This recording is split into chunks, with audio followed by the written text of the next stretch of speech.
Okay, pero mientras me curo, encuentro mi pasión. Me encuentro yo misma.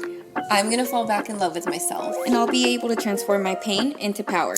I don't know how we'll do it, but we're doing it together. We're your hosts of Mientras Me Curo Podcast. I'm Andrea. And I'm Genesis. Welcome to your guide for healing beyond toxic ties. So, today's episode is just by myself, myself, and I. Genesis unfortunately could not make it. I believe not so long ago I mentioned in an episode that there is a really bad incident that I had with this ex-partner of mine. And it was one of the last encounters or issues that we had. And I feel like that's probably what set me off, where I said that's not okay. I need to leave. Which I'm not going to say the word, but I'm assuming you guys can put two and two together once I start detailing how it got to that extent. But again, once it gets to that point, I'm just going to cut it off. I'm not going to say anything, and it's going to be like to your imagination. So the reason I bring this up is because I was not aware that this was an issue in marriage or couples or relationships in general. And what that is consent. I never thought that was a thing. I never thought that was a thing because you are married to that person. That's your partner. Like, I understand consent, but like if you say no and then like they weasel their way in, even if you say no, like I didn't think that was a big deal until this one incident happened to me where I was like, no, this is legit. In January, February of 2023, I used to do lashes. I ran my own business. I'm a licensed esthetician still. I would do waxing, lashes, just side business stuff. And I remember this one time where the salon owner invited all the girls that were working in that salon, and she took us out to go eat dinner. Now, one of my best girlfriends was my partner in crime with this. Like, she had her business out of my business too, so we shared the suite. When that was shared, I was very close to that individual or that girlfriend at the time. I'm still really close to her. So we made it a thing to go. We went, we carpooled, we got there. And this is per like the time where I was finally starting to become single, because keep in mind, like I had gone to my dad's birthday party in November of 2022 where he was turning 60. Now this is where I had the whole realization. I saw my cousins. I saw that they had kids. I don't know these kids' names that are my nephews. I've seen my cousins create businesses that I have no idea about. And it kind of put me back into like a mentality of like, what am I doing? So it started being very rocky at that point. And when we got to that situation, somehow it got brushed under the rug again, because when I was over there, I had literally left Friday, and I probably had left to go to Mexico at like 6 a.m, if that. And that person started drinking right off the bat. So I couldn't enjoy my dad's birthday the whole weekend that I was over there. I had found out that this person was driving intoxicated with my dogs in the car. And my dogs is something that like I don't mess with. They're like my kids. I treat them like my kids, legit. And when I found out that this person put the dogs in the car, drove to that person's work or workplace, having the dogs in the car while intoxicated, driving like that, the friends are calling me, telling me, hey, like he just brought the dogs here and he's fucked up. What can I do? I'm freaking out. I'm like over there trying to enjoy my dad's 60th birthday party with all of the family that I have not seen in who knows how many years. And I'm finally able to reconnect with everybody. But every time that I went to Mexico, it was always like that. It was never like I actually relaxed or I enjoyed my time with my family members or I mourned my grandmother or I mourned my cousin. Like it was never like that. I never got to, because I was physically over there. Mentally, I was over here trying to make sure he's not drinking and driving, making sure my dogs are okay. Are they being fed? Are they being walked? And I don't know. I don't have any, because I entrusted that this person was going to take care of my kids, my dogs, sorry. And let alone this fool's drinking and driving with the dogs in the car. He is walking the dogs intoxicated, like whatever. And that was ultimately one of my breaking points until January, February came, where this whole story that came about. where I went to go eat with all my friends from the salon. We all sat down, we were all talking, and my girlfriend, we go to the restroom. Now, what do girls do when they go to the restroom? Take pictures, selfies, and that's exactly what we did. My girlfriend and I had a little photo shoot in there. She took a picture of me. Now, the pictures that they took, I would like to say they were cute. There were some cute pictures, but it wasn't like thirst traps. It wasn't anything revealing. Nonetheless, I didn't deserve what I got done to me, but even if it was a thirst trap, but I remember posting it, and my notifications at the time were on for Instagram. And it wouldn't say what it was. It just said notification from Instagram. And it was like each time that somebody liked my photo, it would pop up. And this person just did not like the fact that I went out. And when I say I go out, like I'm telling you, like dinners with my girls. Sometimes I'd go to bars. I'd go to clubs. But that's whenever he would do me dirty. I'd be like, you know what? I'm going to get you back by going to A, Y, and Z. Like, I'm gonna go to a club, I'm gonna do VIP, I'm gonna do this, I'm gonna do this.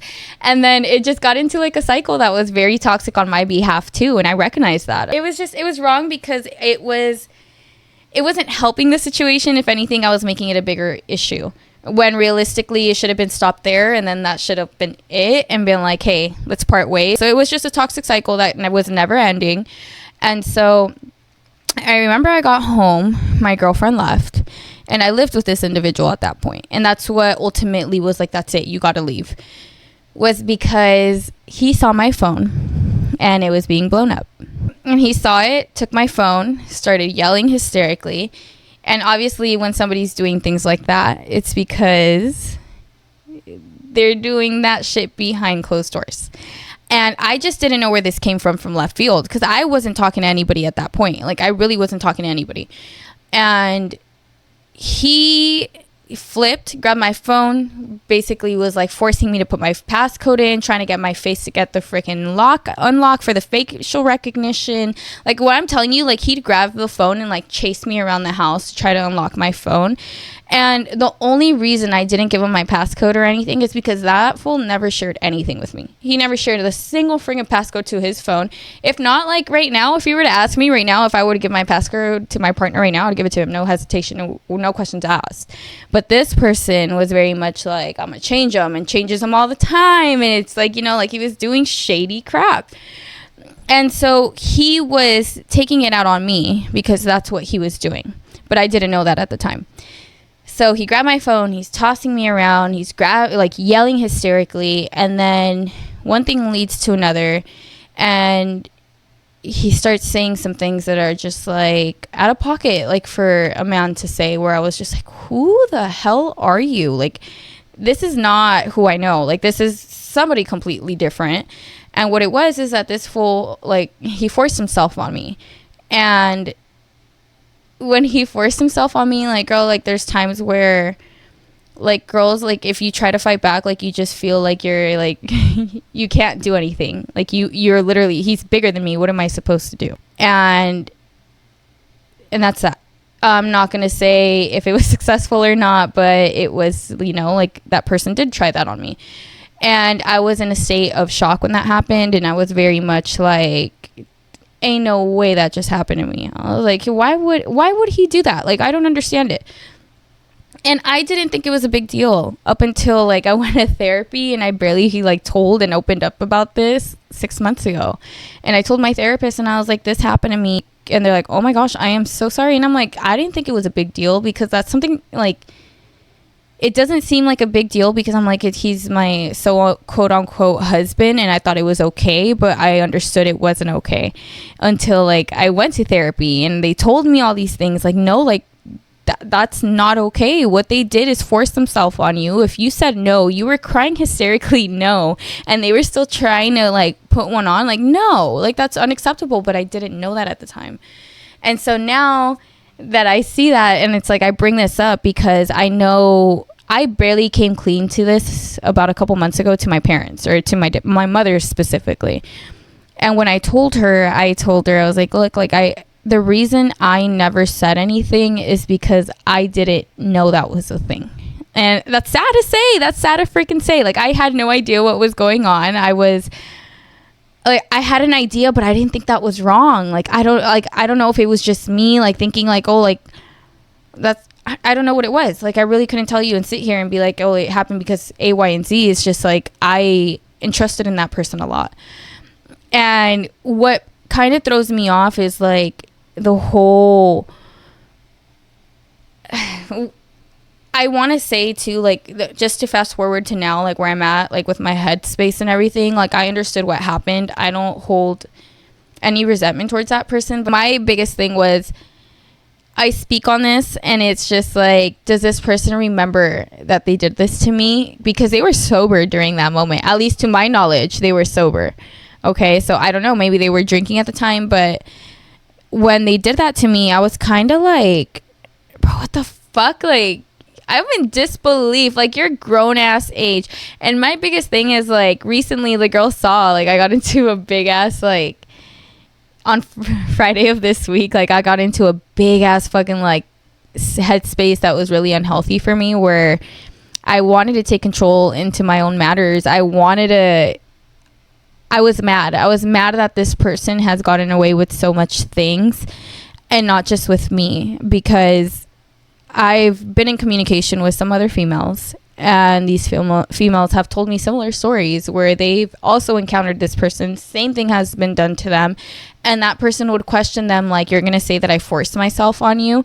And I'm like, why would this be made up? Like, why would I make this up? Why would I want to make up the fact that you forced yourself on me? How does that make me feel?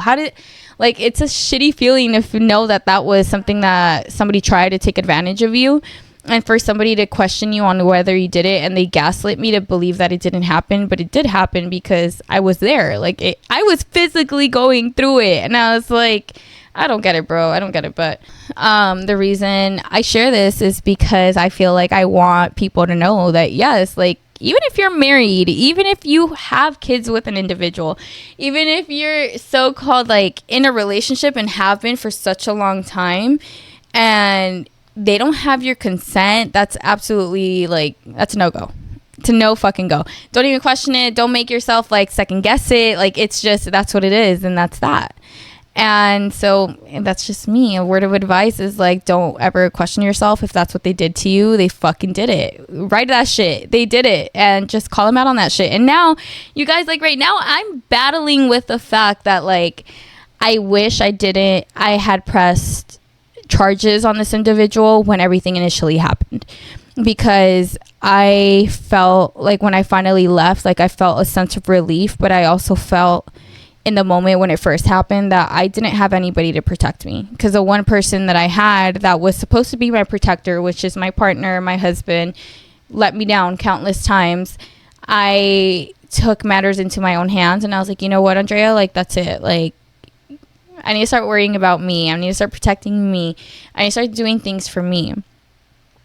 And so I that's exactly what I did. So with that being said, like, I would want females or any girls in general, or people in general, that if somebody's doing this to you, that's a fucking red flag.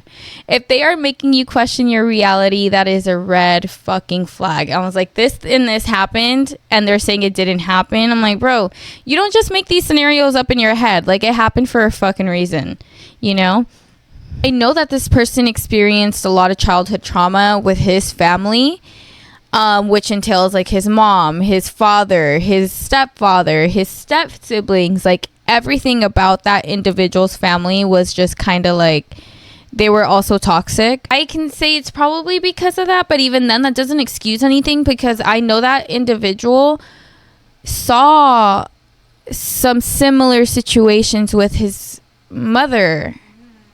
And so, like, my biggest thing is like, when him and I like finally like broke it off, like, I remember him telling me throughout the relationship that he's trying to be everything but his father, because his father wasn't present for him. His mother wasn't present for him. The only person he seemed to have was his grandmother, and like, what that person needed was love and attention from a mother, and the one person he had it from was from his grandmother. And growing up, like, I guess the mother, like, I don't know, that's a whole different spiel. I'm not even gonna get into that, but point of the matter is, like, that person seeked that in me, And that's a void I couldn't fill. That's a void I couldn't fill because they never worked on it with that person.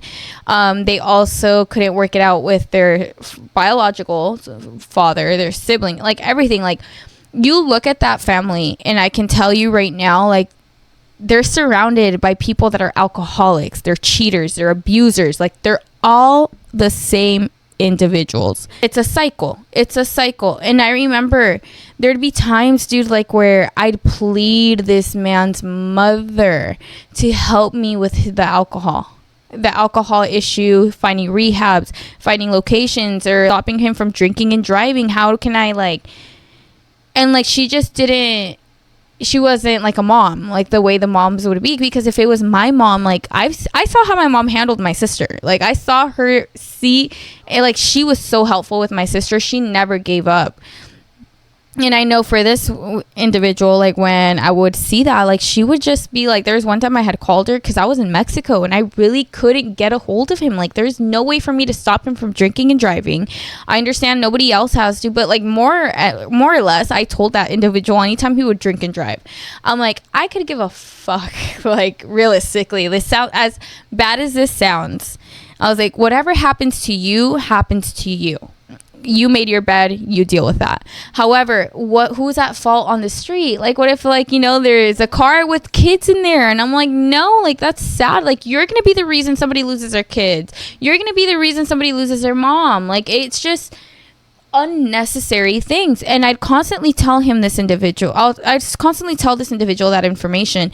And the mom, like, I remember one time when I was in Mexico and I called her, I was like, please, like, he's drinking and driving, like, I don't want him to hurt anybody, let alone himself, like, anyone. And she's like, oh, well, we're going bowling. And I was like, okay, but your son is, like, you know. And she's like, yeah, well, what can I do? And I felt like I was, like, taking care of this fool. Like, I was always on edge. Like, I can't tell you guys enough, like, how many times I've been in contact with, like, detectives and cops over this man, and how, like, there was this, I don't even know if I can say this. Actually, I'm not going to say it because then I get in trouble. So I don't want to put that out there. But there's been some, like, questionable ass shit. When you guys hear, hopefully next week's episode, I'm hoping to bring it out. And it's a really good one because it has to do with the fact that some of the hit and runs. Yeah, so, like, the whole family, like, all of them, like, I remember the stepdad, alcoholics. Basically, all the males there, alcoholics. Just to, like, show you guys what I mean. There's one time we were playing loteria, and it was with his whole family. When we were playing, the borracho card comes out. Someone's little sister said, oh, my God, that's my dad.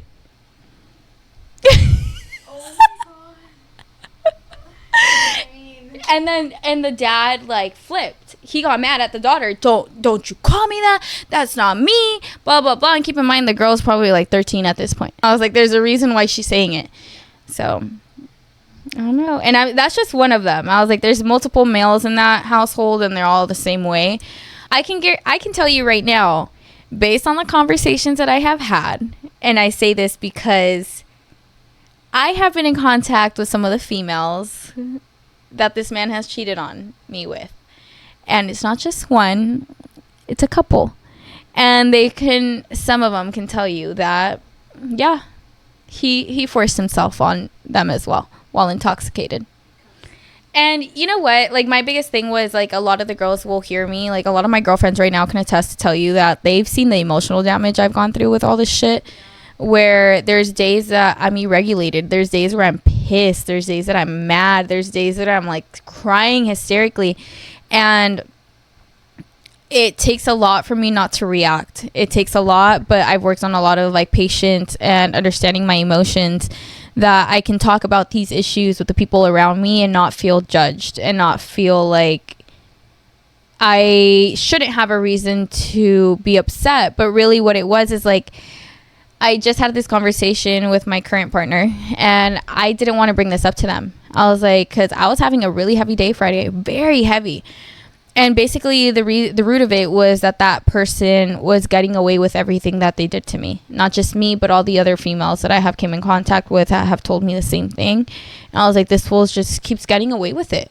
every single time. And I was like, and at what point is this going to end? Like, when does he get his freaking karma? When does it come?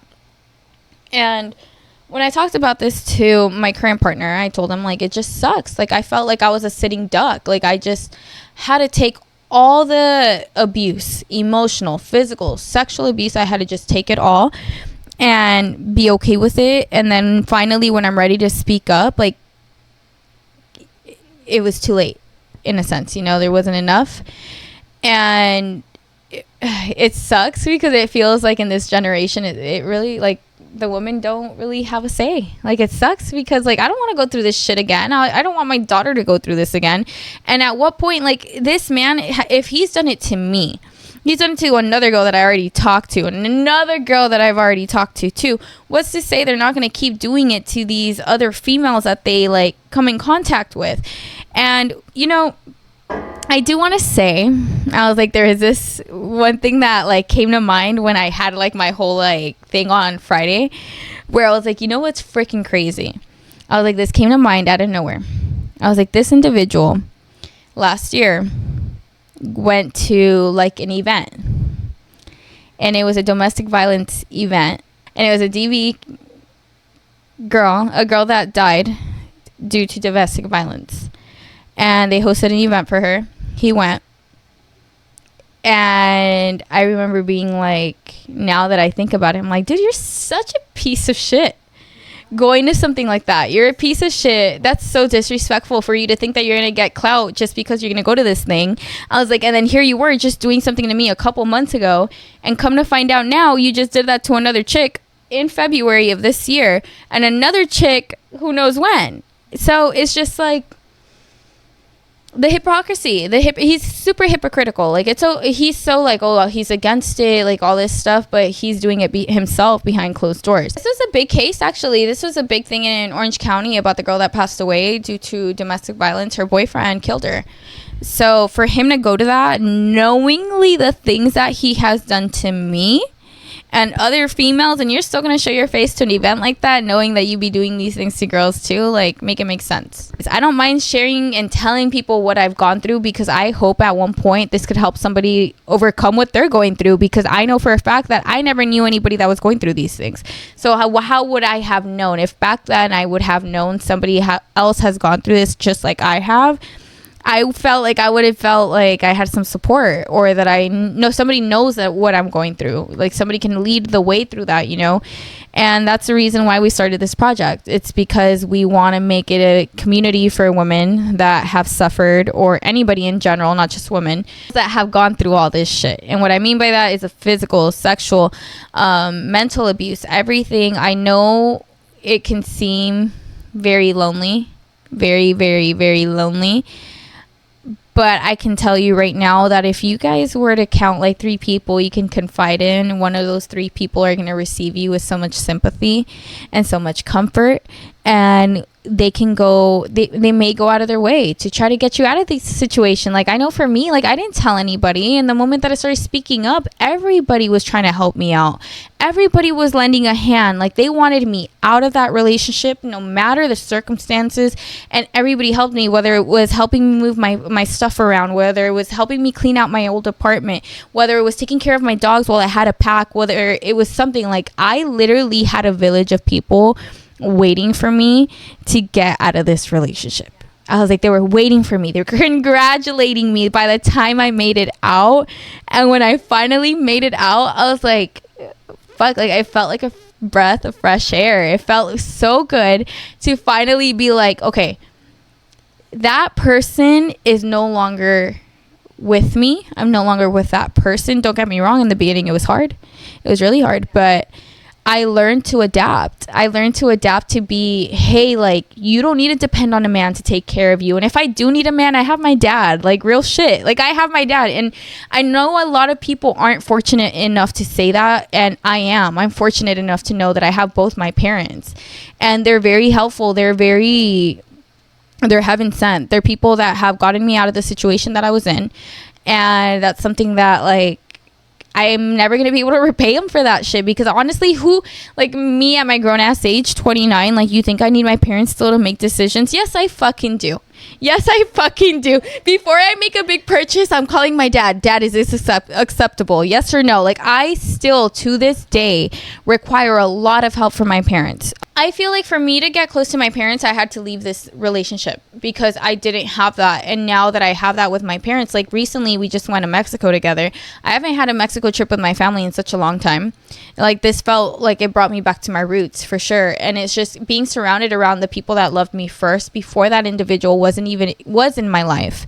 And it made me realize, like, hey, like, I feel like I lost myself in a sense, like when it came to the family dynamics. I wasn't really hanging out with my family anymore. And I lived down the street from my parents. I lived like 3 minutes away from my parents, but I wouldn't stop by that often. Right now, I'm there at my parents' house every other day. I'm there with my dogs, you know, but my parents are there too. But it's just, I appreciate my parents a lot more because I know that they helped me out through a lot of the stuff that I went through. Same thing with my friends. Like, that's why I'm saying, like, if you guys have that support system, if you have somebody that you feel like you can confide in and tell people or something to, by all means, take advantage of it. Because once you do open up to these situations, maybe you'll have clarity and be like, hey, maybe I'm not psychotic. Maybe if I had opened up about like what had just happened in February of last year, somebody could have freaking told me, like, Andrea, that's not fucking normal. Get out of that relationship. That's not fucking normal. I remember, and I did tell one of my girlfriends, and I told her, I was like, dude, he like pulled me by the hair and he tossed me to the floor. She's like, Andrea, like, that's not okay. She's like, that's dangerous now. She's like, now you're fucking with your life. She's like, you're messing with your life. You're playing with your life. She said, you need to get out because that's so unhealthy. So freaking unhealthy. And I was like, yeah, like, but like I brushed it off. And I feel like this last one, which was the one that I just went over with you, that just happened to me, was my breaking point where I was like, you know what? Like, the man that I want, the person that I see my future with, is not going to be a man that will ever put me in that situation. He's never going to put his hands on me. He's never going to put me in a situation where he can lose me. He's going to do everything in his power to keep me. And that's not the complete opposite of what this motherfucker was doing. If anything, he was putting me in harm's way. And it just took me to fucking snap out of that, to be like, hey, Andrea, like, that's not normal, first off, because I did go through something like that similar when I was younger. When I was a kid, I was like, I went through sexual abuse as a kid, and I never thought that I was going to go through that again ever in my life. And especially not by my spouse, especially not by somebody that I entrusted, you know? And so for that to happen again, like, it fucking broke me, but I rebuilt myself to be able to be like, hey, like, it happened. It doesn't define me. Like, I know for a fact now, if the person that I marry and that I'm going to be with, who is meant to be my person, isn't going to put me in harm's way. They're not going to put me in a situation where I feel like my life is being threatened or I have no voice or anything like that, you know? So I would say open up as much as you can about certain situations so you don't feel like you're going crazy in your mind, because these things can be really like big issues, but you try to minimize them because of the person you want to keep them around.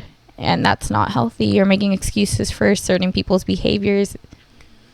Red flags. They're screaming, girls. It hit me hard because when I told the therapist, like, it was something that was never told to anybody. Nobody knew. I think actually one person knew, and it was my best friend. She knew, and I told her about it, but even then I told her, like, I feel like I opened up about it and I said it so loosely that it didn't feel like such a big deal. Like, I forgot that I had even told her, to be honest, because I told her, I was like, recently her and I talked, and I told her he did this. She's like, yeah, girl, you told me that. I was like, damn, I forgot that I told you. And when I went to the therapist and I told them this, I was like, this happened. And they're like, okay, that's not okay. And sure enough, I started crying. I started being like, okay, well, I didn't know that was a thing, because if that's the case, this wasn't the first time. That's fucking crazy, bro. And that is my 2 cents on how many shit.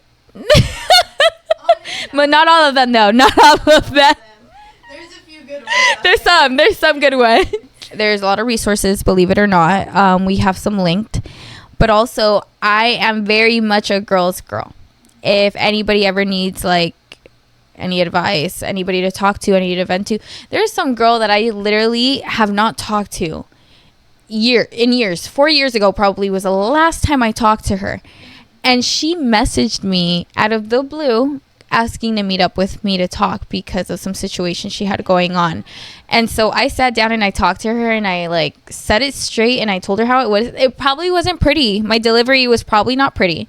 But I told her like, girl, like, hey, ponte las pilas. Like, if this person is continuously doing this and you have been with them for this amount of time and you have given them that amount of time and they already messed up in the beginning and they're still doing it, they're not going to change, baby. They're not going to change. No matter how much they tell you they're going to change, they're not going to change. And my advice to you guys would be pay attention to that person's family dynamics. That's why in an episode I said, personally for me, I'm big on family dynamics. Okay, like I'm huge on it because I have a good relationship with my dad. Although I didn't have one back then, I was younger, I couldn't really communicate with him like that. I have a good relationship now. Same thing with my mom. I didn't have a good relationship with her when I was a kid. We worked on it, we grew, and now she knows everything of me. So it is very important to know what the family dynamic is and how the relationship and they view their parents are. I was like, because when I got into the relationship with this person, that person made their mom seem like such a bad individual. Although she worked full time, she provided and everything, he just felt abandoned by her. But she worked so much to provide that he felt the abandonment part, which makes sense. You're a kid. All you want is your mom. You want that like love, you know, and that like feeling. And I know for a fact that that person didn't get to experience that, and they held a lot of resentment growing up. And I saw it evolve. And then I started seeing some behavior on like the mom's behalf and then their behalf. And I would just say like pay attention to the family dynamic when it comes down to the parents, because that's very freaking important. If they don't have a good relationship with their parents, there is a reason for it. And I don't mean like, hey, they got into an argument, they stopped talking. That's not what I'm saying. What I am saying is if they are full on hanging out with their parents 24 freaking 7, or not even 24/7, but they'll hang out with them, and then the moment you get into the car, they start bashing on their parents and they start talking bad about their parents, or oh, they did this, oh, they're doing this, they're doing this. I'm like, okay, sit them down. And if they cannot communicate with you or communicate with their parents about the issues that are going on internally between them, that's going to be a bigger issue for you in the long run, because those are going to be voids you're going to have to fill on a mother and a father. Like, they're going to be looking for that type of stuff in you, and it's just like, you're not here to babysit. You're not here to be a mom. You're not here to freaking tell a guy what he can and can't do. And that's something that you guys need to understand. A guy's going to be how they want to be, no matter the circumstances. Oh, a guy's only going to take you serious if they want to take you serious. If they like you, they like you. If they don't, they're going to show you that they don't fucking like you. So pay attention to the relationships that they have with their parents. That's very important. Their siblings as well. Siblings, I wouldn't say too much, but my parents would be, because I talk very highly about my parents. That person wouldn't really talk that highly about their parents. And the person I'm currently with talks very highly of their parents. And I'm like, oh, like, that's a green flag. That's something that I can see.